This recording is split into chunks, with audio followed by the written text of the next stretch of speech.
បញ្ញាខ្ញុំបាទមួងណារ៉េតថ្ងៃនេះគឺជាថ្ងៃចុងខែហើយដាច់ខែឧសភានៅឯទីក្រុងឡុងប៊ិចរដ្ឋកាលីហ្វ័រញ៉ាគឺថ្ងៃទី31ខែឧសភាឆ្នាំ2025ត្រូវនឹងវេលាម៉ោង10ហើយ10យប់ហើយបាទបើនៅប្រទេសកម្ពុជាចូលដល់ខែថ្មីហើយគឺថ្ងៃទី1ខែមិថុនាឆ្នាំ2025ហើយម៉ោងនេះ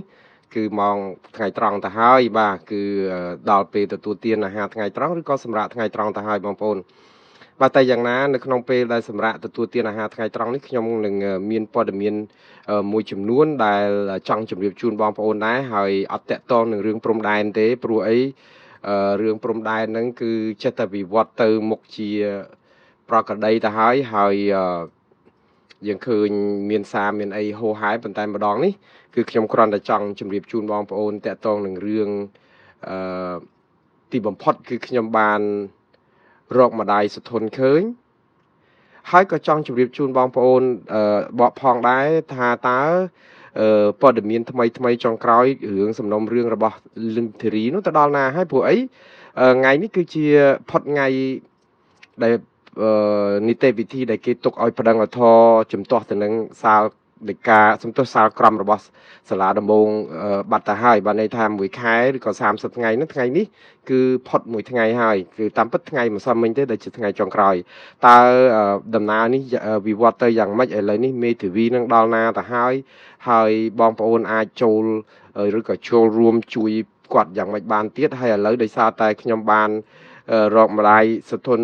ឃើញផងគឺបំពេញតាមបំណងខ្ញុំមួយដែលខំប្រឹងរកគ្រប់ឆោតលហកដំបងដឹងថាគាត់នៅទីក្រុងឡុងប៊ិចរដ្ឋកាលីហ្វ័រញ៉ាក៏ប៉ុន្តែពេលនេះគាត់មិននៅទីនេះទៀតទេគាត់មានទីផ្សេងហើយខ្ញុំសូមរក្សាសិទ្ធិមិនជម្រាបបងប្អូនថាតើគាត់នៅទីណានៅឡើយទេដោយសារតែរឿងនេះខ្ញុំនឹងជម្រាបថាហេតុផលអ្វីឲ្យពិតប្រាកដបានជាខ្ញុំមិនហ៊ានឬក៏មិនចង់ជម្រាបរឿងនេះហើយមុននឹងចូលដល់សាច់រឿងនឹងមែនតើខ្ញុំចង់ជម្រាបជូនបងប្អូនចេះដើម្បីឲ្យយើងបានយល់គ្នាសំណុំរឿងរបស់លីមធីរីនេះគឺខ្ញុំខ្លួនឯងជាអ្នកដែលចាប់ផ្ដើមដែលយកមកផ្សាយមុនគេនៅពេលដែលខ្ញុំចាប់ផ្ដើមផ្សព្វផ្សាយអញ្ចឹងទៅក៏ឃើញរឿងហ្នឹងផ្អើលក៏ក្រាក់ទូទាំងស្រុកខ្មែរទូទាំងសហរដ្ឋអាមេរិកអូស្ត្រាលីកាណាដាបារាំងនិយាយទៅឲ្យតែទីណាដែលមានបងប្អូនខ្មែរគឺបងប្អូនបានដឹងរឿងនេះគ្រប់គ្នាខ្ញុំដើរតាមផ្លូវបងប្អូនលែងសួរខ្ញុំថាសុខសប្បាយជាទេហើយបងប្អូនសួរខ្ញុំទៅវិញថាមិនហើយធីរីដល់ណាហើយខ្ញុំចាប់ផ្ដើមភ្ញាក់ខ្លួនដែរថារាល់ដងគាត់សួរខ្ញុំថាមិនហើយការងារនៅសាលាក្រុងឡុងប៊ិចឬក៏វិទ្យុអាស៊ីសេរីអីអញ្ចឹងណាកាលខ្ញុំធ្លាប់ធ្វើការនៅណាឥឡូវអត់ទេមកភ្លាមអូពូមិនទៅធីរីយ៉ាងម៉េចទៅហើយអីអញ្ចឹងទៅមួយយ៉ាងដែរដោយសារតែសាច់រឿងហ្នឹងបងប្អូនច្រើនចាប់អារម្មណ៍ដូច្នេះការចាប់អារម្មណ៍នេះមិនមានន័យថាខំប្រឹងឲ្យគេស្គាល់លីមធីរីច្បាស់ហើយនៅក្នុងពេលជាមួយគ្នានឹងបំភ្លេចក្រុមគ្រួសាររបស់ប្អូនសុធនជាពិសេសម្ដាយរបស់សុធនដែលខ្ញុំដឹងហើយមកដល់ម៉ោងនេះគឺស្ត្រីជាម្ដាយលើលោកអ្នកណាក៏ដូចអ្នកណាដែរការព្រាត់ប្រាសបាត់បង់កូនគ្មានថ្ងៃត្រឡប់បែបនេះគឺមានតែសេចក្តីកើតទុក្ខសោកសង្រេងស្ដាយស្រណោះអាឡោះអាល័យគ្មានទីបំផុតទេខ្ញុំនៅតែមានសមានចិត្តចំពោះក្រុមគ្រួសាររបស់សុធនហើយតាមរយៈការផ្សាយនេះក៏ខ្ញុំមានសមានចិត្តចំពោះអ្នកមីងម្ដាយរបស់សុធនផងដែរថាការផ្សព្វផ្សាយរបស់ខ្ញុំគឺមិនមានចេតនារំលេចឲ្យឃើញខាងមកខាងណានោះហើយទៅទម្លាក់កំហុសទៅមកខាងណានោះទេខ្ញុំបានជម្រាបជូនច្រើនដងហើយថាឱកាសមានខ្ញុំនឹងផ្សាយជូនបងប្អូនទាំងអស់គ្នាឲ្យយល់ថាតើនៅខាងគ្រួសារសុធនម្ដាយរបស់គេបងប្អូនរបស់គេនិយាយយ៉ាងម៉េចទៅវិញពេលនេះដែលខ្ញុំបាននិយាយថាខ្ញុំបានប្រឹងប្រែងរកគាត់យូរសប្តាហ៍ហើយបានន័យថាដឹងហើយបងប្អូនតាំងពីថ្ងៃ30មកដល់នេះគឺ1ខែគត់30ថ្ងៃហើយសូម្បីតែខ្ញុំទៅអង្គុយញ៉ាំកាទៀវនៅក្នុងហាងខ្មែររាល់ពេលនៅក្នុងទីក្រុងឡុងប៊ិចម្ដងណាក៏ខ្ញុំចាប់ផ្ដើមសួរបងប្អូនយើងអ្នកដែលចូលហាងចូលអីឬក៏ទៅកម្មវិធីអីខ្ញុំតែងតែផ្ដាំផ្ញើគេថាបងប្អូនមានស្គាល់ម្ដាយសុធននឹងនៅឯណាទេគាត់មានលេខតាក់តងអីទេដើម្បីខ្ញុំអាចនឹងតាក់តងទៅគាត់បានសុំសម្ភាសសុំមតិគាត់ខ្លះដើម្បីឲ្យបានដឹងអំពីជំរឿបញ្ហាលំបាកតើចៅ គាត់នោះយ៉ាងសុកទុកយ៉ាងមិនដែរអីអញ្ចឹងទៅហើយត្រូវការខ្វះខាតអីខ្លះចង់ឲ្យបងប្អូនយើងជួយអីខ្លះអីអញ្ចឹងទៅចង់ដឹងចង់ឮចង់បានដំណឹងពីគាត់ដែរប៉ុន្តែអឺខុយរហូតម្ដងទៅមានបងប្អូនទៅមកប្រាប់ថាគាត់មានលេខទូរស័ព្ទទៅតាក់ទងក៏តែមិនបានម្ដងទៀតបានឮសូថាម្នាក់នេះថាស្គាល់គាត់អញ្ចឹងទៅក៏បាត់ឈឹងអញ្ចឹងទៅក៏មិនដែលឃើញតាក់ទងមកខ្ញុំវិញហើយខ្ញុំនឹងក៏ព្យាយាមតាក់ទងបងប្អូនសហគមន៍នឹងក៏ជួយគ្នាតាក់ទងឲ្យដែរតែទីបំផុតគឺតាមពិតម្ដាយសធនបានផ្ញើ Facebook friend request បានន័យថាសុំ add ខ្ញុំជា friend យូរហើយខ្ញុំសូមខន្តីអភ័យទោសណាមីងម្ដាយសធនផងព្រោះពេលខ្លះខ្ញុំគ្មានមោទនភាពតតែសោះនៅក្នុងពេលដែលយើងប្រើ Facebook ហើយរាល់ថ្ងៃផ្សាយរាល់ថ្ងៃទៅរកធីរីឃើញទៅរកបងប្អូនធីរីឃើញរកម្ដាយធីរីឃើញរកប្អូនស្រីធីរីឃើញរកប្អូនចដូនមួយធីរីនៅឯកូរ៉េហ្នឹងក៏រកឃើញយកមកសម្ភាសឲ្យឡើងពេញទឹកពេញដីក៏ប៉ុន្តែដល់ពេលមកតាក់ទងនឹងរឿងម្ដាយរបស់សុធនឯណោះវិញស្ងាត់ឲ្យឈឹងហើយខ្ញុំជឿថានៅពេលស្ងាត់ឈឹងហ្នឹងម្ដាយសុធនចង់អាចនឹងមានអារម្មណ៍ថាខ្ញុំផ្សាយលំអៀងអីចឹងលើកជើងតែមួយជាហៀងកាន់ជើងតែមួយជាហៀងអីចឹងណាតាមពិតគឺខ្ញុំគ្មានបានផលអ្វីបើនិយាយអំពីប្រាក់កម្រៃពីការផ្សព្វផ្សាយនេះដើម្បីជាប្រយោជន៍ជាថវិកាជាអីនោះគឺគ្មានតតែសោះគឺកម្រិត0ក៏ប៉ុន្តែបានជាសិលធម៌នៅក្នុងការប្រព្រឹត្តអំពើល្អស្វែងរកយុត្តិធម៌ជូនទាំងអស់គ្នាអាហ្នឹងជាកម្រៃដែលខ្ញុំបានមកពីអំពើដែលខំកសាងល្អនិងសាងបុណ្យហើយជាការពិតក្រុមគ្រួសាររបស់សុធនមិនជាពេញចិត្តនឹងការផ្សព្វផ្សាយរបស់ខ្ញុំប្រហែលទេព្រោះអីហាក់បីដូចជារយុទ្ធធរឲ្យធីរីហើយចាំបើរយុទ្ធធរឲ្យធីរីឧទាហរណ៍បើធីរីគេកាត់បន្ថយទោសឬក៏រួចខ្លួនចោះយើងមិនសម័យដល់រួចខ្លួនទេប៉ុន្តែបើឧបមាថាបើរួចខ្លួនអញ្ចឹងគ្រួសារគាត់នឹងសោកសង្រេងរីងរៃអស់មួយជីវិតទៀតហើយមិនអញ្ចឹងព្រោះអីអ្នកដែលជាឃាតករដៃដល់សម្រាប់មនុស្សជាទីស្រឡាញ់របស់គាត់បែរទៅជារួចខ្លួនហើយអ្នកក្រុមអ្នកណាដែលនាំឲ្យគាត់រួចខ្លួនគឺមួងណារ៉េតនឹងឯងច្បាស់ហើយមិនអញ្ចឹងបើកុំមានមួងណារ៉េតតើកម្មវិធីនេះមានមកដល់ម៉ោងនេះមានពីណាទៅលោកហើយខ្ញុំមិនទៅអួតអាងអីថាខ្ញុំនឹងជាអ្នកដែលធ្វើឲ្យរឿងហ្នឹងក៏ក្រើកទេប៉ុន្តែបើសិនជាខ្ញុំមិនទៅបកប្រែនៅកម្មវិធីហ្នឹងក៏គ្មានពេលនេះដែរហើយបើសិនជាអ្នកបកប្រែផ្សេងមិនប្រកាសតែគេហ៊ាននិយាយរឿងនេះដែរហើយខ្ញុំសូមបើវងកញ្ចក់បន្តិចមុននឹងចូលដល់សាច់រឿងនេះហើយខ្ញុំជឿថាពេលខ្លះក៏ខ្ញុំសូមជម្រាបជូនបងប្អូនឲ្យដឹងអំពីឧបសគ្គនិងបញ្ហាប្រឈមរបស់ខ្ញុំដែរព្រោះអីបងប្អូនចេះតែឃើញញញឹមសើចសប្បាយរីករាយក្អាកក្អាយមួងណារ៉េតក៏មានទុកមួងណារ៉េតក៏មានហានិភ័យមួងណារ៉េតក៏មានបញ្ហាដូចបងប្អូនរាប់មិនអស់ដែរខ្ញុំទៅបកប្រែនៅឯទីក្រុង Clarksville គឺជាកិច្ចការតុលាការគឺគេជួលខ្ញុំទៅបកប្រែនៅក្នុងរឿងនេះខ្ញុំពេលដែលខ្ញុំទៅបកប្រែខ្ញុំសប្បាយចិត្តមែនតើដោយសារអីទី1ខ្ញុំដឹងអំពីគុណភាពកម្រិតចំណេះដឹងតាក់ទងនឹងតុលាការខ្ញុំរឿងភាសាខ្មែរគឺខ្ញុំឆ្អិនស្ទាត់ជំនាញហើយភាសាអង់គ្លេសចេះជ្រៅជ្រះល្មមដើម្បីនឹងធ្វើឲ្យការបកប្រែហ្នឹងគឺអាចទទួលគុណភាពបានហើយជាយុត្តិធម៌សម្រាប់ធីរីដែរដើម្បីឲ្យគាត់ស្ដាប់បានថាគេនិយាយអីគេខ្លះដើម្បីឲ្យគាត់ដឹងថានីតិវិធីគេកាត់ក្តីហ្នឹងគឺគេដាក់បន្ទុកយ៉ាងម៉េចគេចោទប្រកាន់គាត់មិនដើម្បីឲ្យគាត់ដឹងថាអូការងារហ្នឹងអញ្ចឹងបើគេកាត់ទោសគាត់ឲ្យជាប់មួយជីវិតគេកាត់ទោសរឿងអីគេរកឃើញអីដូច្នេះជាយុត្តិធម៌សម្រាប់គាត់ហើយក្នុងនាមជាអ្នកបកប្រែខ្ញុំមានមោទនភាពនៅក្នុងការផ្ដល់ភាពយុត្តិធម៌ផ្នែកភាសាមួយដែរដើម្បីឲ្យធីរីបានយល់ដឹងអំពីកិច្ចការតុលាការបើគាត់អត់យល់ដឹងអីសោះគឺល្ងិតឈឹងណាបងប្អូនអញ្ចឹងវាគ្មានទេយុត្តិធម៌ប៉ុន្តែតុលាការនៅអាមេរិកនេះយើងដឹងហើយច្បាប់គេគឺតឹងតែងណាសម្រាប់និយាយទៅផ្ដល់សិទ្ធិគ្រប់គ្រាន់ឲ្យជនជាប់ចោទឬក៏អ្នកដែលនៅក្នុងរឿងក្តីហ្នឹងដោយសារតែច្បាប់កំណត់មកគឺយុត្តិធម៌គឺទាល់តែមានផ្ដល់សេវាបកប្រែអញ្ចឹងដែរដូច្នេះខ្ញុំមានភ័ព្វវាសនាហើយក៏មានកិត្តិយសដែរដែលបានចូលរួមទៅបកប្រែឲ្យធីរីប៉ុន្តែនៅក្នុងពេលហ្នឹងខ្ញុំក៏មានភាពក្តុកក្តួលកុំថាខ្ញុំមិនចេះជិះចាប់បងប្អូនបើតែថាធីរីមិនជាប់សាច់សាលហិតអីជាមួយខ្ញុំហើយមិនដែលទាំងស្គាល់ធីរីពីមុនមកយ៉ាងម៉េចផងទេខ្ញុំទៅតែស្គាល់ក្រុមគ្រួសារធីរីនៅថ្ងៃទី31ខែ នៅថ្ងៃទី1ខែឧសភាទេបងប្អូនដើមខែនេះទេនៅពេលដែលខ្ញុំចេញមកពី Clarksville កាត់ក្តីនឹងហើយទេដែលខ្ញុំចាប់ផ្ដើមមើលឃើញរឿងហ្នឹងក៏ខ្ញុំចាប់ផ្ដើមមើលឃើញពីបញ្ហាដែលដូចថាភាពយុត្តិធម៌ឬមិនយុត្តិធម៌ឬក៏ការខ្វះចន្លោះអីព្រោះអីខ្ញុំទៅធ្វើការនៅក្នុងកាត់ក្តីគេខ្ញុំឆ្អែតហើយបងប្អូនកាត់ក្តីខ្ញុំមកជីវិតខ្ញុំនឹងខ្ញុំចូលតឡាការឲ្យគុកនឹងច្រើនដងណាស់បងប្អូនថាអូមុនរ៉េតធ្លាប់ជាប់គុកដែរអញ្ចឹងអត់ទេគុកខ្ញុំទៅគ្រប់ហើយបាទមិនមែនចូលទៅជាប់ច្បាក់ទេគឺចូលទៅបកប្រែការងារអញ្ចឹងបើសិនជាទៅបកប្រែឲ្យអ្នកទោសនៅក្នុងគុកវាតោះតែខ្ញុំទៅក្នុងគុកហ្នឹងអញ្ចឹងខ្ញុំចូលគុកហ្នឹងមិនមែនបានន័យថាទៅជាប់គុកទេគឺធ្វើដំណើរទៅបកប្រែនៅសាលាក្តីខ្មែរក្រហមតាក់ទងនឹងរឿងអក្រិតកម្មធ្ងន់ធ្ងររកទីបំផុតគ្មានក៏ជួបអស់ហើយកូនក្តីខៀវសំផននួនជាកាំងកៃអៀវហៅដូចអៀងធរិតអៀងសេរីអ្នកដែលផ្សេងទៀតដែលពាក់ព័ន្ធនៅក្នុងរឿងក្តីជួបអស់ហើយបកប្រែឲ្យអស់ហើយចៅក្រមព្រះរាជអាជ្ញាមេធាវីការពារក្តីទាំងគ្រប់អង្គជំនុំជម្រះខ្ញុំបកប្រែអស់ហើយខ្ញុំដឹងខ្ញុំធ្លាប់ខ្ញុំស៊ាំអស់ហើយខ្ញុំឃើញការកាត់ក្តីហ្នឹងគឺខ្ញុំឃើញទាំងអស់ដោយថារបបខ្មែរក្រហមកាត់ក្តីមកគឺសួរជនជាប់ចោលទៅថាគេ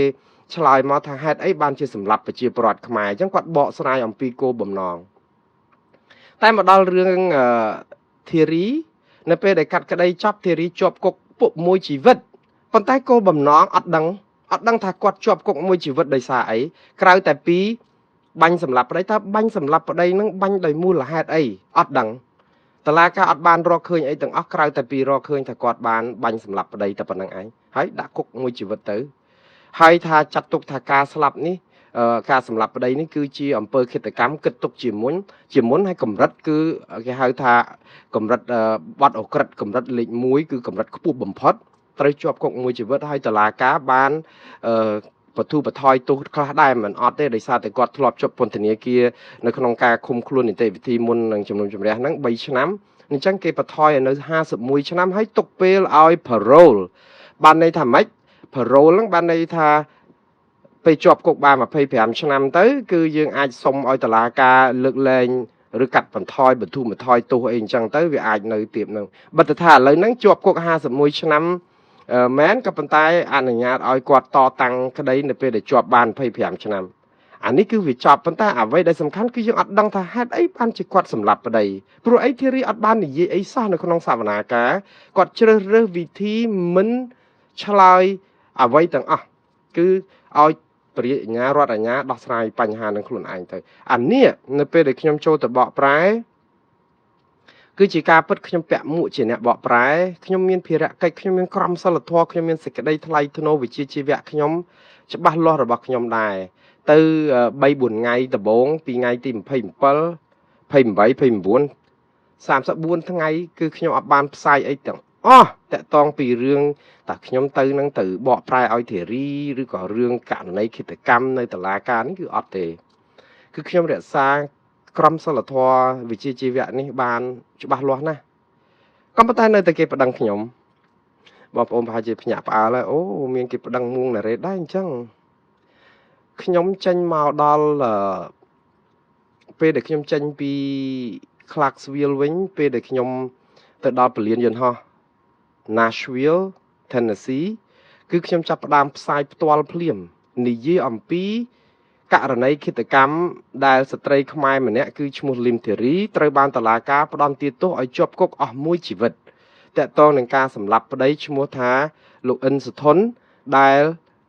ជាអតីតយោធិននៅឯជួរកងទ័ពរបស់អាមេរិក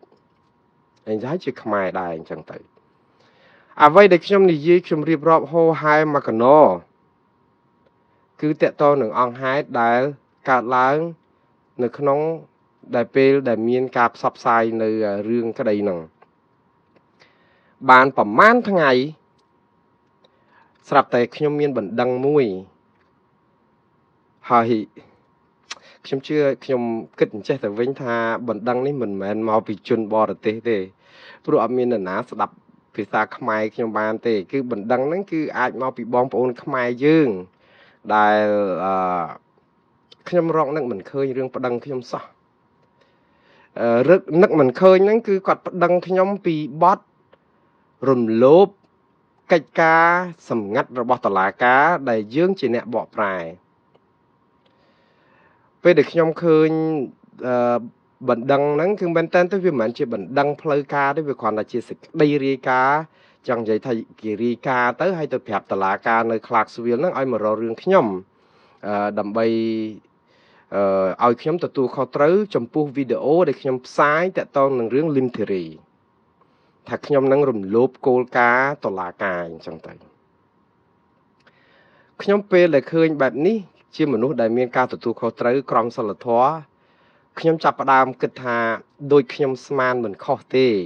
នេះគឺជាការប្រថុយប្រឋានមួយសម្រាប់ខ្ញុំអាចប្រថុយប្រឋានចេញមកពី Clarksville វិញខ្ញុំជិះយន្តហោះមកដល់ទីក្រុង Long Beach ប្រកបការងារធ្វើធម្មតាមិនបានទៅឈឺឆ្អាលអីនឹងរឿង Lim Theory ដែលគេឲ្យជាប់គុកមកមកជីវិតដែររួចទៅរឿងហ្នឹងគេកាត់ក្តីហើយហេតុអីបានទៅឈឺឆ្អាលរឿងគេយើងមានការងារធ្វើយើងមានកិច្ចសន្យាយើងមានអីហើយយើងចាប់ផ្ដើមផ្សព្វផ្សាយរឿងការងារដែលយើងកំពុងតែរវល់តាក់ទងរឿង theory ឥឡូវបានផលអីគេប្តឹងទៀតអញ្ចឹងអាចអត់ការងារនឹងទៀតចង់និយាយថាការងាររឿងទៅបកប្រែនេះគឺវាតែយើងរំលោភបំពានគោលការណ៍គេគឺគេលែងឲ្យយើងទៅបកប្រែមិនចឹងបើនៅក្នុងក្របខ័ណ្ឌការងារមែនតើគឺគេបញ្ឈប់យើងពីការងារឬក៏ទាត់នៅកម្មវិន័យរដ្ឋបាលអីលក្ខនឹងអីចឹងទៅព្រោះអាហ្នឹងជាគោលការណ៍តែយើងខុសគឺគេត្រូវតែប្តឹងយើងឬក៏ត្រូវតែឲ្យយើងទទួលទណ្ឌកម្មឬវិន័យអីចឹងណាបងប្អូនពេលដែលខ្ញុំបានអ៊ីមែលពីតុលាការមកភ្លាមគឺខ្ញុំចាប់ផ្ដើមគិតនៅក្នុងខ្លួនឯងថាតើខ្ញុំធ្វើអីខុសពិតតិចប៉ុន្តែខ្ញុំនឹងវាទុកចិត្តខ្លួនឯងទៅទៀតដោយសារតែមនុស្សខ្ញុំចូលចិត្តប្រថុយប្រឋានច្រើនដែរហើយចូលចិត្តដឹងថាបើរឿងអ្វីដែលខ្ញុំធ្វើវាជារឿងត្រឹមត្រូវគឺគ្មាននរណាហាមឃាត់ខ្ញុំបានទេខ្ញុំថាគ្មាននរណាម្នាក់ហាមឃាត់ខ្ញុំបានទេមានតែមនសិការមួយគត់ដែលអាចទប់ខ្ញុំមិនឲ្យធ្វើអីនឹងបានប៉ុន្តែបើអ្នកណាក៏ដោយក៏មិនអាចហាមឃាត់ខ្ញុំបានដែរឲ្យតែខ្ញុំគិតថាវាធ្វើត្រូវទោះជាឧបសគ្គប៉ុនភ្នំព្រះសមាអីក៏ពុះពៀទៅដែរព្រោះអីខ្ញុំជឿលើសច្ចយុត្តិធម៌ជឿលើការពិតហើយបើការពិតហ្នឹងយើងមិនហ៊ាននិយាយហើយយើងខ្លាចហើយយើងមិនហ៊ានថាតើយើងមានសម្បញ្ញៈប៉ុណ្ណាហើយយើងរស់នៅជាមនុស្សយ៉ាងម៉េចបើយើងឃើញរឿងអយុត្តិធម៌លើគោកឧទាហរណ៍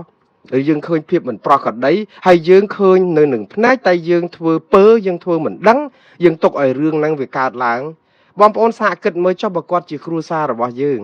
ចុះបើគាត់ជាបងប្អូនរបស់យើងមិនយកចិត្តទុកដាក់មែនវាមិនមែនអញ្ចឹងទេបងប្អូនគឺមនុស្សដូចគ្នាទេការជួយគ្នានេះគឺមនុស្សលោកគឺយើងឈាមជ័រសម្បុរអីក៏ដោយបងប្អូនណានេះរត់តែខ្លាំងបំផុតទៀតបើខ្ញុំដឹងថាធីរីក៏ខ្មែរសុធនតែក៏ខ្មែរប៉ុន្តែបើសិនជាទោះតែមិនដឹងថាជាខ្មែរក៏ដោយពួកខ្ញុំគិតថាសម្បុរគ្រាន់តែជាការបិទបាំងខាងក្រៅទេយើងដូចពងទានិងពងមាន់ស្រែអញ្ចឹងណាយើងឃើញពងមាន់ខ្លះវាមានពណ៌រៀងលឿងរៀងដូចថាកម្ៅអីបន្តិចមិនអញ្ចឹងឯងសបកពងមាន់យើងឃើញពងមាន់ក្រហមអ្នកខ្លះគេប្រើពាក្យក្រហមតែពិតមិនមែនក្រហមទេថាសស្គុះប៉ុន្តែបងប្អូនសាក់បោកតែគោះវាហើយដាក់ចានមើលហើយយើងទៅមើលអាខាងក្នុងវាមើលគឺលឿងដូចគ្នាមានរបាយថ្លាពណ៌សហើយនឹងលឿងដូចគ្នាពងមាន់ពងទាអីក៏អញ្ចឹងដែរហើយខ្ញុំចំពោះខ្ញុំគិតអញ្ចឹងដូចគ្នាមនុស្សយើងគឺអត់មានជាតិសាសនាពូជសាសនាសម្បុរណាទេគឺយើងជាមនុស្សអញ្ចឹងបើជាមនុស្សយើងត្រូវជួយយកអាសាគ្នាតែប៉ុណ្្នឹងឯងហើយបថុយប្រឋានខប់សពហើយខ្ញុំបថុយមកអាយុហើយខ្ញុំបថុយមកអាយុហើយឲ្យសារតែបថុយដើម្បីសេចក្តីសុខអ្នកដតីដែលខ្ញុំមិនអាចមើលរំលងបានហ្នឹងគឺខ្ញុំប្រឈមជាមួយនឹងថ្នាក់ management គ្រប់គ្រងហ្នឹងស្ទើរតែគ្រប់កន្លែងដែលខ្ញុំធ្វើការតែខ្ញុំអត់ដែលមានភាពសោកស្ដាយឬក៏ខកចិត្តអីបន្តិចគឺពេញចិត្តដូចរឿងនេះអញ្ចឹងមានបណ្ដឹងនឹងមកគឺគេប្តឹងខ្ញុំគេថានៅក្នុង YouTube របស់ខ្ញុំហ្នឹងឬប្រព័ន្ធផ្សព្វផ្សាយសង្គមរបស់ខ្ញុំហ្នឹងមានផ្សាយព័ត៌មានពាក់ព័ន្ធនឹងរឿងតុលាការដែលខ្ញុំទៅបកប្រែហើយមានសេចក្តីរាយការណ៍តាមពាក្យបណ្ដឹងហ្នឹងថាខ្ញុំនឹងបានរំលោភកិច្ចសន្យាជាមួយតុលាការតាក់ទងនឹងក្រមសីលធម៌វិជ្ជាជីវៈអីអញ្ចឹងណា ហើយគេផ្ញើកណ្ដាស់អំពីក្រមសីលធម៌វិជ្ជាជីវៈឲ្យខ្ញុំមកកណកោដឹកប៉ុន្តែខ្ញុំក៏បានអរគុណគេដែរដែលថាបានជូនដំណឹងខ្ញុំអំពីរឿងនេះហើយក៏បានដឹងថាអ្នកណាមិនមែនថាអ្នកណាទេគេមិនប្រាប់ឈ្មោះអ្នកណាប្តឹងទេគ្រាន់តែថាគេប្រាប់ថាមានគេប្តឹងទៅអញ្ចឹងទៅហើយខ្ញុំក៏បានតបទៅវិញយ៉ាងសមគួរបំផុតខ្លីខ្លឹមខ្ញុំប្រាប់ថាខ្ញុំសូមអរគុណដែលបានជូនដំណឹងខ្ញុំអំពីឬក៏រំលឹកខ្ញុំអំពីក្រមសីលធម៌វិជ្ជាជីវៈហើយរំលឹកអំពីវីដេអូដែលខ្ញុំផ្សាយតាក់ទងនឹងលឹមធីរីរឿងនៅ Clarksville ហ្នឹងដែលនិយាយថាខ្ញុំអាចបំពេញកិច្ចការងារខ្ញុំអញ្ចឹងខ្ញុំក៏បានប្រាប់ថាខ្ញុំធ្វើកិច្ចការងារនេះគឺទៅតាមអ្វីដែលជាឯកសារសាធារណៈខ្ញុំមានសិទ្ធិគ្រប់គ្រាន់ជាប្រជាពលរដ្ឋខ្មែរអាមេរិកកាំងមួយរូបមានរដ្ឋធម្មនុញ្ញវិសោធនកម្មទី5សន្ទុះទី1ស្ដីអំពីសិទ្ធិសេរីភាពនៅក្នុងការបញ្ចេញមតិសិទ្ធិសេរីភាពនៅក្នុងការនិយាយការពិតសិទ្ធិសេរីភាពនៅក្នុងការដែលបង្ហាញអំពីជំហររបស់ខ្លួនតាមវិទ្យុបាយណាក៏បានដែរអហិង្សាគឺការពារដោយរដ្ឋធម្មនុញ្ញដែលជាច្បាប់កម្ពុជារបស់សហរដ្ឋអាមេរិកដូច្នេះខ្ញុំបានតាំងចិត្តថាអ្វីដែលខ្ញុំធ្វើគឺទៅតាមអ្វីដែលជាការផ្សព្វផ្សាយជាសាធារណៈរបស់សារព័ត៌មានមួយនៅឯទីក្រុង Clarksville ឈ្មោះថា clarksvillenow.com អញ្ចឹងខ្ញុំបានដាក់ព័ត៌មានទាំងអស់នឹងជាដំណរភ្ជាប់ឲ្យគាត់ឲ្យដូចថាយកមើលទៅថាព័ត៌មានដែលខ្ញុំផ្សព្វផ្សាយនេះគឺដកស្រង់ចេញពីសារព័ត៌មានសាធារណៈទាំងអស់អត់មានរឿងផ្ទៃក្នុងនៅក្នុងតុលាការដែលខ្ញុំនិយាយបំពេញវិជ្ជាជីវៈរបស់ខ្ញុំទេអ្នកនៅតុលាការនៅខាងនោះក៏គេបានដាក់ថាគេសូមអរគុណគេយល់ហើយតែប៉ុណ្្នឹងឯងអញ្ចឹងបងប្អូនខ្ញុំជម្រាបជូនបងប្អូនម្ដងទៀតថាធ្វើអីក៏ដោយក៏មានហានិភ័យមានការប្រឈមមានមាជ្រែកដែរប៉ុន្តែមិនមែនបានន័យថាទាំងអស់នឹងធ្វើឲ្យយើងនឹងត្រូវតែបាក់បបខ្លោបខ្លាចពួកខ្ញុំខ្លាចអីគេឥឡូវខ្ញុំបាត់បង់ការងារខ្ញុំមិនដែលស្ដាយតែបាត់បង់ការងារខ្ញុំពីអង្កលសមត្ថភាពរបស់ខ្ញុំនឹងមិនទៅចាំបាច់ចាំចង្ការឲ្យលោកផែងវណ្ណៈយក300នឹងទេខ្ញុំមិនខ្វះការងារខ្ញុំធ្វើទេអត់ការងារស្អីក៏ដោយមកត្រឹមប្រាក់ខែមួយខែ3 4 5,000ដុល្លារហ្នឹងគឺដូចថាវាមិនជាពិបាករស់សោះដូច្នេះអត់ពីការងារតឡាការនឹងមួយក៏ខ្ញុំមិនដាច់ពោះស្លាប់ក៏ប៉ុន្តែខ្ញុំបានតាំងចិត្តឲ្យថាទង្វើដែលខ្ញុំធ្វើត្រឹមត្រូវគឺខ្ញុំនឹងការពារចំហនេះដល់ទីបញ្ចប់ហើយបើចង់តតាំងខ្ញុំក៏បានដែរប៉ុន្តែឥឡូវរឿងហ្នឹងគឺវាចប់ហើយខ្ញុំគ្រាន់តែជម្រាបជូនបងប្អូនថាវានៅតែមានការជ្រៀតឲ្យខ្ញុំជ្រៀតជ្រែកអីអញ្ចឹងហើយខ្ញុំក៏ពុះពៀដើម្បីការពារក្តីរឿងធីរីមិនមែនដើម្បីលុយកាក់មិនមែនដើម្បីលៀបសការៈហើយក៏មិនមែនភាពល្បីអីដែរបងប្អូនខ្ញុំពេលដែលឮសូរបងប្អូនថាអូយល្បីដោយសាររឿងក្តីលឹមធីរីហ្នឹងខ្ញុំអរគុណបងប្អូនគាំទ្រខ្ញុំវាជារឿងមួយដែលលើកទឹកចិត្តខ្ញុំច្រើនណាស់ព្រោះអីតែមានបងប្អូនយើងស្ដាប់ច្រើនខ្ញុំក៏សប្បាយចិត្តព្រោះអីបំពេញទៅតាមបំណងរបស់ខ្ញុំដែលចង់បានឲ្យបងប្អូនយល់ព័ត៌មានឲ្យកាន់តែច្រើនឥឡូវនេះខ្ញុំស្លេះរឿងដែលមាជ្រែកនេះមកត្រឹមហ្នឹងប៉ុន្តែទង្វើល្អអំពើល្អគឺខ្ញុំជឿថាទេវតាតាមជួយថែខ្ញុំគ្រប់ពេលខ្ញុំជឿលើអំពើបុណ្យខ្ញុំជឿលើអំពើយុត្តិធម៌ខ្ញុំជឿលើអំពើត្រឹមត្រូវហើយខ្ញុំនៅតែជឿថាទេវតានឹងតាមថែរក្សាមិនតែខ្ញុំទេអ្នកណាក៏ដោយដែលបងប្អូនមានអំពើល្អជួយគ្រប់គ្នាមិនតែជួយធីរីឬជួយក្រុមគ្រួសារសុធនឬក៏អ្នកដទៃទៀតបងប្អូនខ្មែរដែលមានបញ្ហាបងប្អូនច្បាស់ជាមានទេវតាតាមថែរក្សាហើយទោះជាមាខំជ្រែកប៉ុណ្ណាក៏ដោយខ្ញុំស្លេះត្រឹមរឿងមាជ្រែកនេះប៉ុន្តែខ្ញុំគ្មានទៅខកចិត្តខកអីទេព្រោះដូចខ្ញុំបានជម្រាបចឹងអ្វីដែលតាំងចិត្តធ្វើគឺគ្មានអ្នកណាអាចទប់ខ្ញុំមិនឲ្យធ្វើបានទេគឺមានតែមនសិការខ្ញុំទេដែលជេរខ្ញុំថាធ្វើនឹងមិនត្រូវអាហ្នឹងគឺខ្ញុំឈប់ដោយឯងមិនបាច់អ្នកណាខាត់ទេបាទឥឡូវបន្តទៅទៀតខ្ញុំស្គាល់ខ្ញុំបានសោកស្ដាយដែរដែលថាណាមីងម្ដាយសុធនណា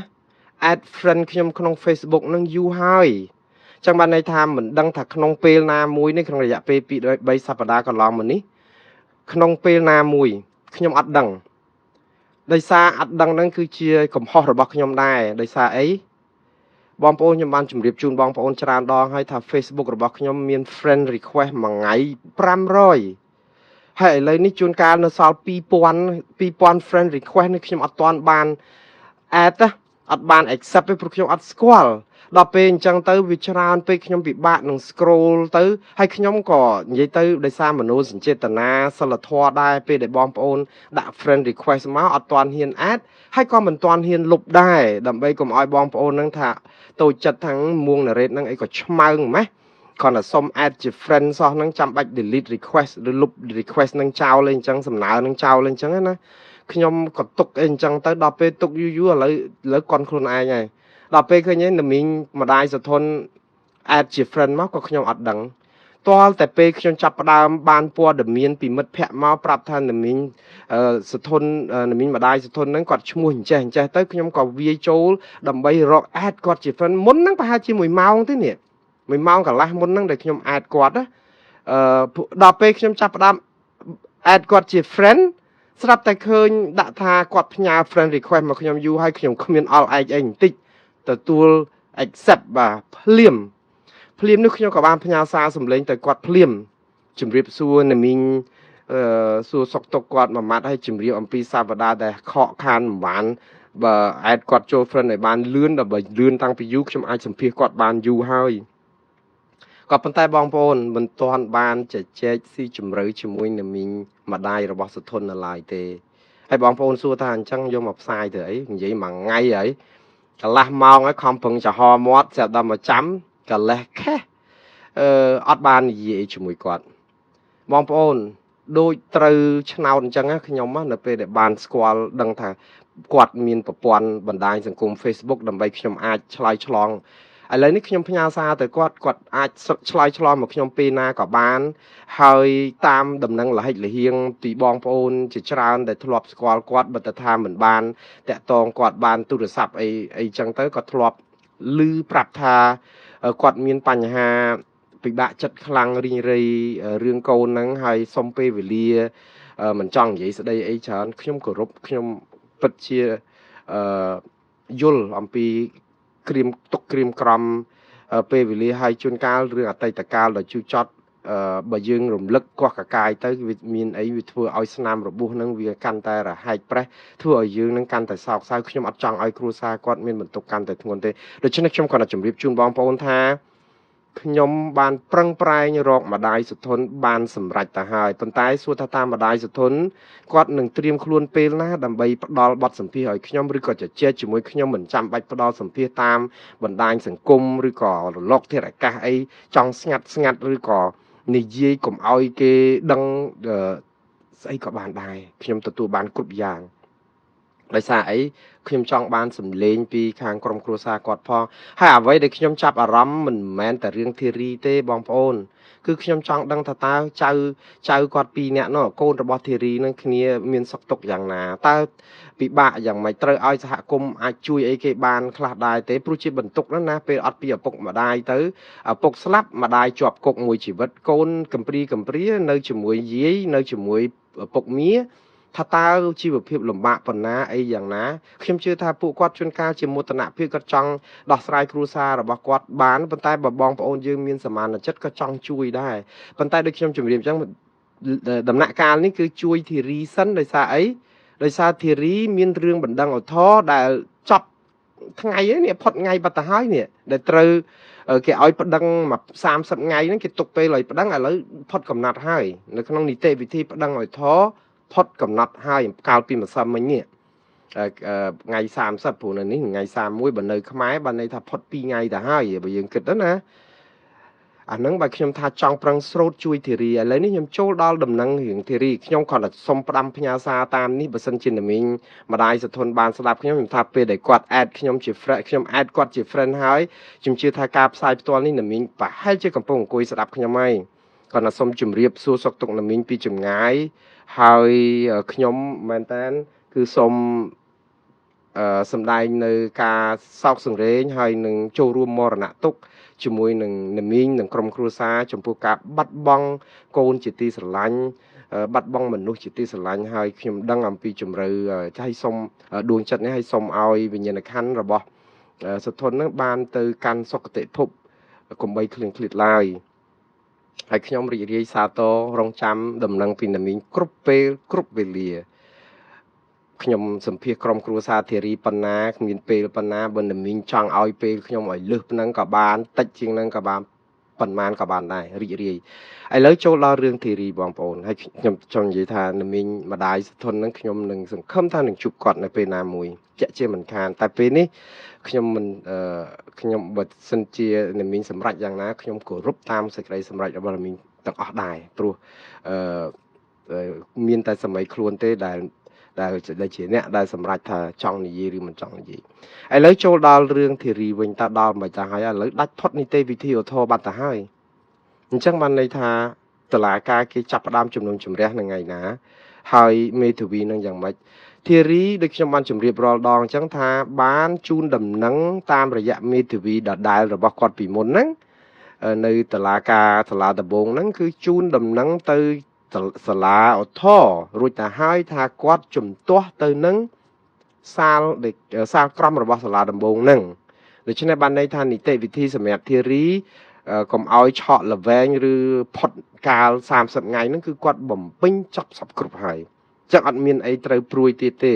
ថាអញ្ចឹងបានន័យថាសាលក្រមគេចូលជាស្ថាពរហើយដឹងអត់ចូលជាស្ថាពរទេ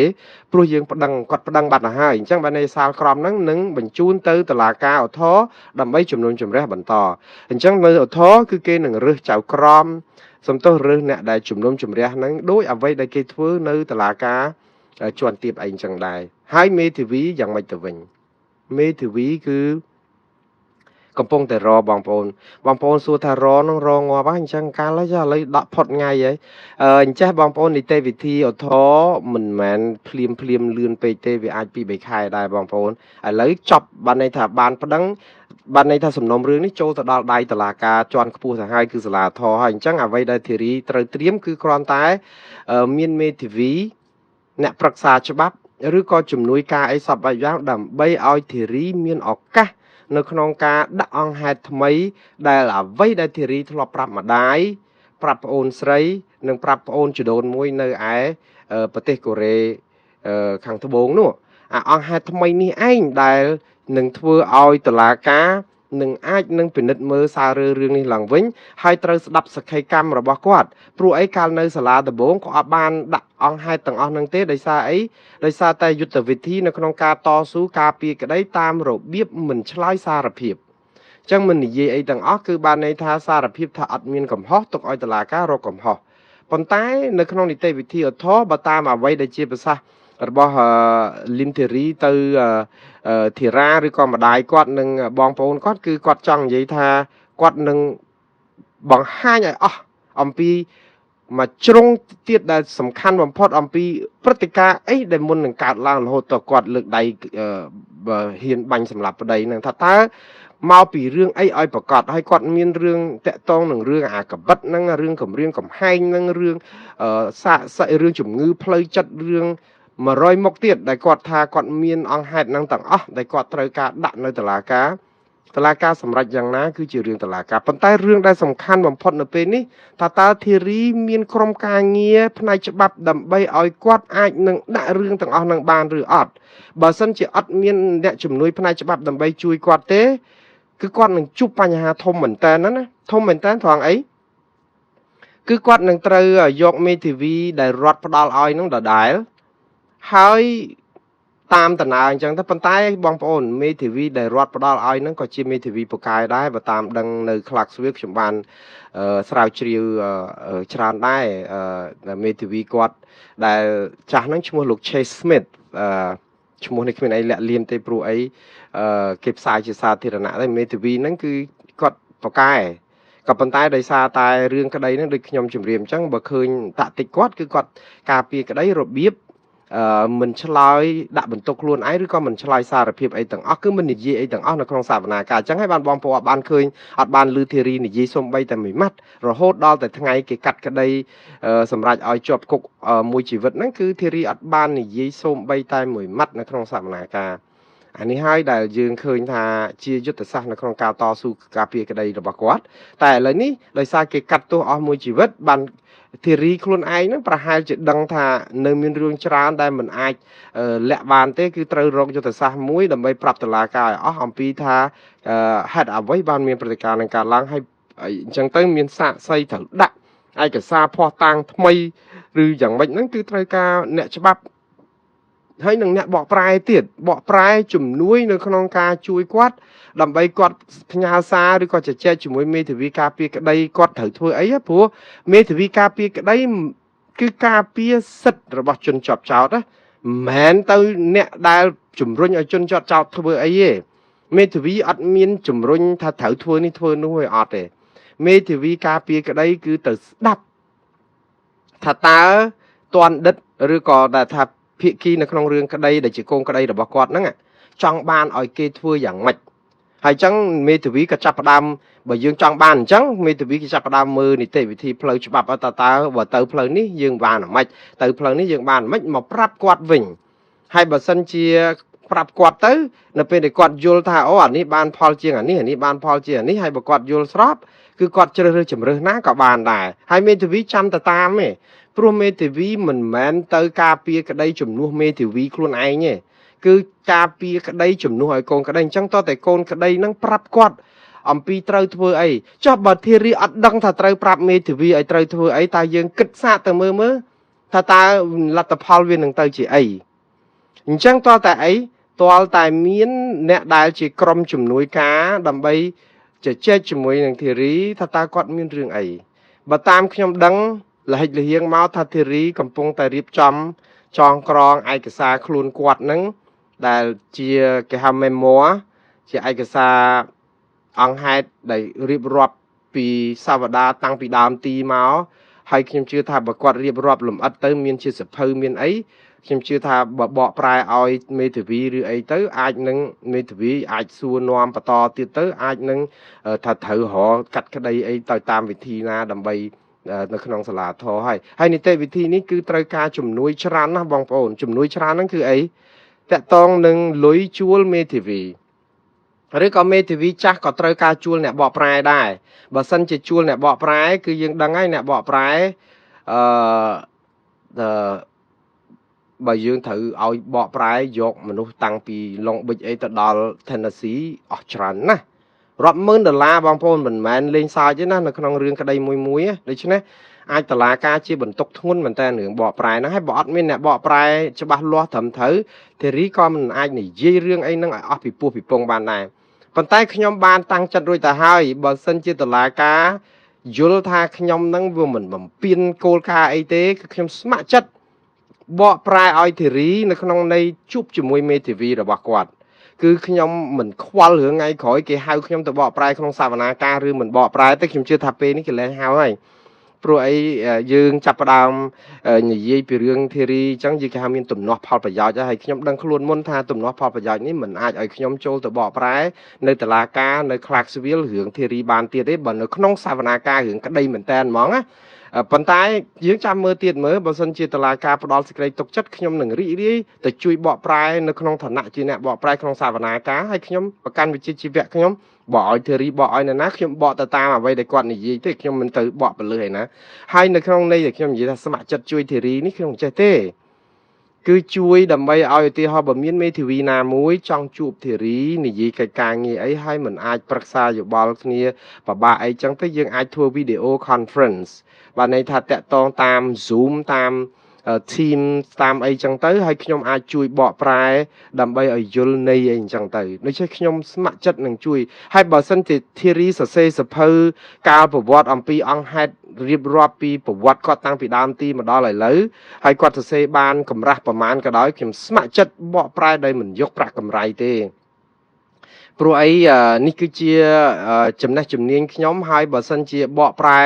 សុក្រិតទៅវាមានប្រយោជន៍នៅក្នុងការប្រាប់ទៅមេធាវីឬចៅក្រមឬក៏អ្នកនៅក្នុងតុលាការឲ្យដឹងអង្គហេតុពិតតាមន័យដើមនៃភាសាខ្មែរនឹងដែរដូច្នេះខ្ញុំអត់មាននិយាយទៅគឺបើសិនជាជួយធារីដោយបកប្រែឬក៏ដោយអីហ្នឹងប្រើចំណេះជំនាញរបស់ខ្ញុំអត់មានខាត់បងអីសំបីតែមួយកម៉ាសេនអត់ខាត់បងអីសោះផ្ទុយទៅវិញខ្ញុំចំណេះជំនាញខ្ញុំថ្មីអ្វីដែលចំណេញច្រើនជាងគេគឺសេចក្តីសុខផ្លូវចិត្តបាទសេចក្តីសុខផ្លូវចិត្តនេះគឺខ្ញុំសុំទោសណាមីងម្ដាយសធនខ្ញុំនិយាយនេះគ្មានការប្រមាថឬក៏ជាការដែល ដូចថាប្រមាថវិញ្ញាណក្ខន្ធរបស់សធនអីមកត្រេកអរមានសេចក្តីសុខផ្លូវចិត្តនៅក្នុងការជួយធីរីហ្នឹងហើយធីរីហ្នឹងគឺជាអ្នកសម្រាប់ក្រុមសមាជិកក្រុមគ្រួសារគាត់ទៅវាខ្ញុំចង់និយាយថាសេចក្តីសុខផ្លូវចិត្តរបស់ខ្ញុំគឺនៅពេលដែលដឹងថាខ្ញុំបានជួយដោយចំណេះជំនាញរបស់ខ្ញុំហ្នឹងហើយវាការពិតរឿងលុយកាក់ហ្នឹងណាក៏ត្រូវការដែរបងប្អូននៅក្នុងជីវភាពប្រចាំថ្ងៃប៉ុន្តែមិនមែនគ្រប់ពេលទេកន្លែងខ្លះយើងជួយគ្នាបានហើយបងប្អូនខ្ញុំសប្បាយចិត្តណាស់មកដល់ម៉ោងនេះណាធីរីគឺមានអ្នកជួយដែលជាអនាមិកអត់ប្រាប់ឈ្មោះទេបងប្អូនមិនមែនចាំបាច់ជួយឲ្យសិតទៅឲ្យទៅសេឈ្មោះខ្ញុំនិយាយទៅគឺខ្ញុំមានអារម្មណ៍រំភើបមែនតើដែលបងប្អូនចង់ជួយហើយសុកចិត្តលាក់ឈ្មោះដើម្បីឲ្យធីរីបានអាហារបានរបៀបថ្លៃទូរស័ព្ទឬក៏លុយដែលចូលនៅក្នុងកងអ្នកទោសរបស់គាត់ដើម្បីគាត់អាចយកទៅទិញសាប៊ូកក់សក់ឬក៏អីបន្ថែមអញ្ចឹងទៅតាមពិតនៅពន្ធនាគារហ្នឹងគេឲ្យខ្លះដែរហើយគាត់ថាវាមិនដូចអ្វីដែលពួកគាត់ចង់បានអីខ្លះមួយចំនួនដែលគាត់ថែមទៅចង់បានថ្ងៃណាចង់មីកញ្ចប់ថែមអីអញ្ចឹងទៅមានលុយតិចតួចទៅក៏អាចទទួលទានអីបានអញ្ចឹងណាអញ្ចឹងបងប្អូនធ្វើបន់ធ្វើទាននេះក៏កុំគិតថារឿងធីរីគិតថាជាមនុស្សហើយពេលហ្នឹងក៏ធ្វើឲ្យធីរីគ្នាមានសុខភាពផ្លូវចិត្តហ្នឹងរៀងប្រសើរច្រើនដែរខ្ញុំរីករាយដែលឮដំណឹងអំពីធីរីថាមានសុខភាពល្អប្រសើរដោយសារអីដឹងថាបងប្អូនជួយឥឡូវនេះវិលមកពីរឿងអង្គការមួយដែលខ្ញុំបានតាក់ទងពីដំបងទីណាបងប្អូននៅឯទីក្រុងញូវយ៉កសហរដ្ឋអាមេរិកដែលមានបងស្រីម្នាក់ជាខ្មែរដែលជាប្រធានអង្គការហ្នឹងដុតដៃដុតជើងឥឡូវកំពុងតែចេញផ្លែផ្កាច្រើនហើយគឺពួកគាត់អត់បានតនេទេគឺធ្វើការមានការងារ100ជំពូកប៉ុន្តែក៏នៅតែបំពេញការងារនេះហើយយ៉ាងយូរត្រឹមដើមសប្តាហ៍ក្រោយគឺគាត់នឹងមានយុទ្ធនាការដែលខ្ញុំបានជម្រាបអញ្ចឹងគឺលើកទឹកចិត្តធីរីរកវិធីជួយគាត់ដើម្បីឲ្យដឹងថាសហគមន៍នៅខាងក្រៅកំពុងតែជួយជ្រោមជ្រែងគាត់តាមលទ្ធភាពដែលអាចធ្វើទៅបានតាមមធ្យោបាយណាដើម្បីឲ្យគាត់ដឹងថាមានគេជួយអញ្ចឹងណាហើយរឿងមេធាវីនេះប្រហែលជាសម្រេចត្រូវរៃអង្គាសថវិកាឲ្យបងប្អូនខ្ញុំមែនតើខ្ញុំអល់ឯកណាស់រឿងរៃអង្គាសថវិកានេះដោយសាររឿងលុយកាក់នេះគឺវាពិបាកចាត់ចែងវាពិបាកអីណាស់ព្រោះអីខ្ញុំមិនចង់ឲ្យបងប្អូនមើលមកហ្នឹងថាមានការថាមានឬប៉ះពាល់រឿងលុយហ្នឹងគឺគេដឹងថាយើងហ្នឹងតែមានលុយមានអីប្រមូលលុយទៅលាក់លៀមអីអញ្ចឹងខ្ញុំអត់ចង់សោះអញ្ចឹងបើខ្ញុំសុខចិត្តចង់ស្ម័គ្រចិត្តធ្វើទៅល្អជាងមិនបានលុយប៉ុន្តែបានសេចក្តីសុខស្ងប់ផ្លូវចិត្តណាតែឥឡូវដោយសារតែអាចនឹងត្រូវការជួលមេធាវីឬក៏ក្រុមការងារអីបន្ថែមប្រហែលជាត្រូវការសហគមន៍យើងក្នុងការជួយហើយអញ្ចឹងប្រហែលយ៉ាងយូរដើមសប្តាហ៍ក្រោយខ្ញុំនឹងអាចនឹងជូនដំណឹងបងប្អូនថាតើបងប្អូនអាចបរិច្ចាគយ៉ាងម៉េចទៅម្នាក់$1 $2អីតាមសទ្ធាជ្រះថ្លាតាមនឹងដើម្បីប្រមូលជាថវិកាហ្នឹងជាកញ្ចប់មួយយ៉ាងហោចណាស់ដោះស្រាយរឿងមេធាវី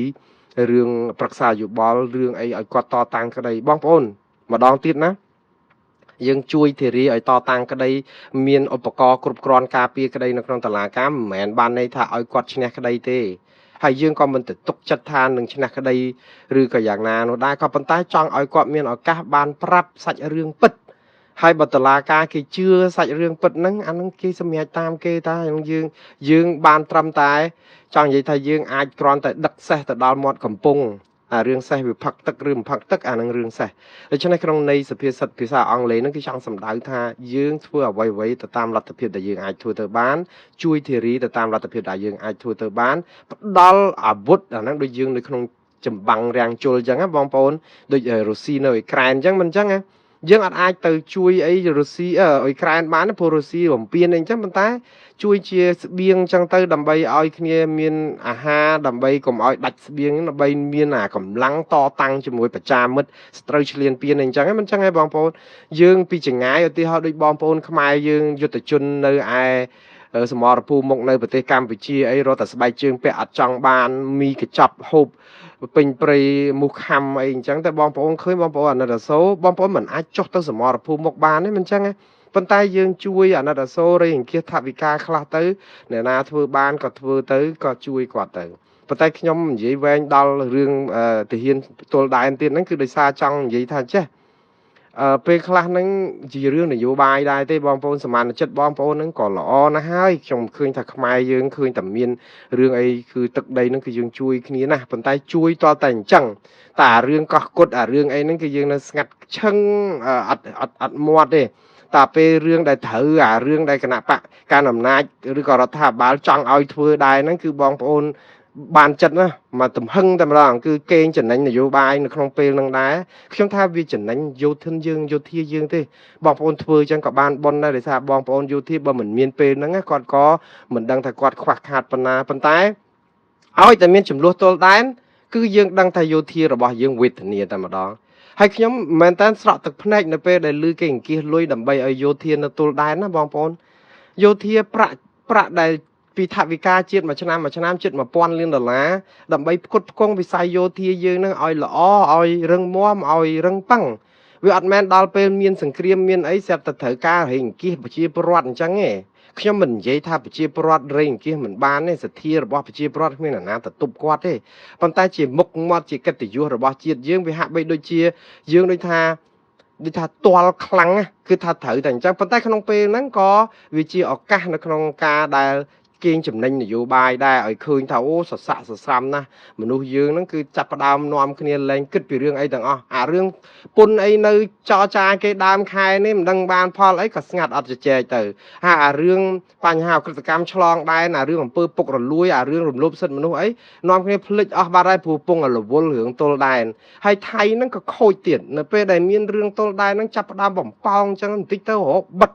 អាទល់ដែននឹងព្រំច្រកកន្លែងរបៀងណាអីអញ្ចឹងទៅធ្វើឲ្យណេះផ្អើលងឿកចុះងឿកឡើងហើយម្ដងនោះមានព័ត៌មាននិយាយពីរឿងមានក្រុមណាមកចង់ធ្វើពហិការឈប់ទិញតំណែងថៃអញ្ចឹងដើម្បីឲ្យលេះគេអាចនឹងបិទច្រកអីដូចថាវាជាសង្គ្រាមចិត្តសាស្ត្រមួយដែលធ្វើឲ្យប្រជាពលរដ្ឋវល់រត់ទីបញ្ចប់គ្មានណាអាហ្នឹងអញ្ចឹងហើយតែយើងចាញ់បោកអ្នកនយោបាយគឺអញ្ចឹងហ្មងព្រោះអត់មានយន្តការអន្តរជាតិដោះស្រាយយើងនៅតែដោះស្រាយអញ្ចឹងទៅមកជីវិតរបស់យើងនឹងនៅវល់តែអញ្ចឹងតិចអង្គាសលុយជួយកងទ័ពទៀតហើយតិចជាអង្គាសលុយជួយយុទ្ធជននៅសមរភូមិមុខតិចអីអញ្ចឹងទៀតទៅនិពន្ធចម្រៀងដើម្បីរឿងកងទ័ពប៉ុន្តែកងទ័ពយើង30-40ឆ្នាំហើយវាខ្លាំងរឹងមាំពេញទំហឹងហើយនិយាយទៅបើយើងនិយាយអំពីអាប័ណ្ណពិសោធន៍យើងហ្នឹងគឺថាវាមានពេញទំហឹងប៉ុន្តែឲ្យតែដល់ពេលរដូវកាលដែលអ្នកនយោបាយនៅបាងកកហ្នឹងចាប់ផ្ដើមមានបញ្ហាចង់ពង្រៀងដានគឺធ្លាក់មកកម្មយោធាយើងទល់ដែនឲ្យតែមានបញ្ហាអីនៅស្រុកខ្មែរតែមានចង់ពង្រៀងដានគឺមកធ្លាក់កម្មនៅអ្នកទល់ដែននឹងរហូតតែយ៉ាងណាដូចខ្ញុំនិយាយចឹងកម្មក៏ប៉ុន្តែជាឱកាសឲ្យពួកគាត់បានទទួលប្រាក់ឧបត្ថម្ភខ្លះដែរព្រោះអី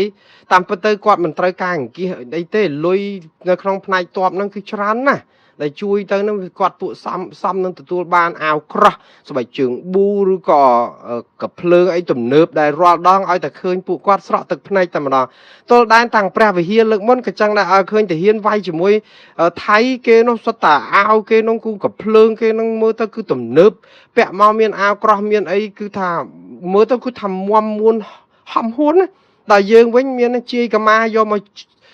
អាចតកភ្លើងក្រាប់បែកហ្នឹងយកមកសុកជាកម៉ាលហែកលហុយអីទិញទួចទៅហើយប្រឹងណាប៉ុន្តែយើងសរសើរទឹកចិត្តទាហានរបស់យើងហ្នឹងដែលរកអ្វីដែលនឹងមិនសរសើរគាត់មិនបានណាអូខេឥឡូវវាវែងឆ្ងាយទៅរឿងទាហានហ្នឹងទៀតហើយភាសានិយាយពីរឿងមិញហ្នឹងចូលដល់រឿងហ្នឹងតើតាបានតែមិនអីទេបងប្អូនខ្ញុំចង់និយាយពីរឿងធីរីគឺបងប្អូនខ្មែរយើងនៅតែប្រឹងចង់ជួយគ្រប់ពេលឥឡូវដល់ពេលដែលបងប្អូនអាចនឹងបរិច្ចាគបានហើយប្រហែលជាអាទិត្យក្រោយបងប្អូននឹងដឹងហើយខ្ញុំនឹងប្រាប់ព័ត៌មាននេះបន្ថែមព្រោះអីយុទ្ធនាការនៅក្នុងសប្តាហ៍ក្រោយនេះគឺជាយុទ្ធនាការមួយដែលជួយលើកទឹកចិត្តធារីតាមលទ្ធភាពដែលអាចធ្វើបានអ្នកណាអាចទៅពន្ធនាគារទៅសួរសុខទុក្ខឬក៏ផ្ញើជា postcard ឬក៏ទូរស័ព្ទសួរសុខទុក្ខអីចឹងប៉ុន្តែទូរស័ព្ទហ្នឹងមែនតើទៅតតធារីដឹងលេខទូរស័ព្ទបងប្អូនអាចជួបគាត់បានព្រោះអីគាត់ដែលទេចេញពីពន្ធនាគារមកយើងណាមិនមែនយើងទេទៅពន្ធនាគារទេអត់បានទេដូច្នេះបើធារីជ្រើសរើសមានលេខណាមួយដែលគាត់ទេបានអាចស្ដាប់គ្នាបានអញ្ចឹងយើងអាចទេហៅគាត់បានទេបាទនេះខ្ញុំគាត់ជំរាបជូនអំពីការងារផ្ទៃក្នុងនៃរឿងពន្ធនាគារដែរខ្ញុំដឹងរឿងពន្ធនាគារនៅអាមេរិកនេះច្រើនតែតើរឿងករណីលីមធីរីហ្នឹងទេតែយ៉ាងណាលីមធីរីក៏បានផ្ដាំផ្ញើតាមក្រុមគ្រួសាររបស់គាត់ហ្នឹងថាឲ្យថ្លែងអំណរគុណបងប្អូនគ្រប់ទិសទីគាត់ គាត់តែងតែថ្លែងអំណរគុណរាល់ពេលគាត់ថាគាត់សប្បាយចិត្តគាត់មិនដឹងថារកអ្វីមកអាចនឹងបញ្ជាក់អំពីការដឹងគុណអរគុណបងប្អូនដែលខំប្រឹងជួយគាត់អីចឹងណាប៉ុន្តែបងប្អូនឥឡូវចាំមើលតិចទៀតនៅពេលដែលយើងស្ងប់រឿងនេះបន្តិចតើរកមេធាវីបានឬមិនបានតតាំងក្តីនឹងយ៉ាងម៉េចទៀតកិច្ចការដំណើរការនីតិវិធីពី3ខែទៅមុខទៀតហ្នឹងនៅតែរវល់ពេញទំហឹងឯងខ្ញុំនឹងផ្ដល់ព័ត៌មាននេះជូនបងប្អូនបន្ថែមទៀតតាមការគួរហើយ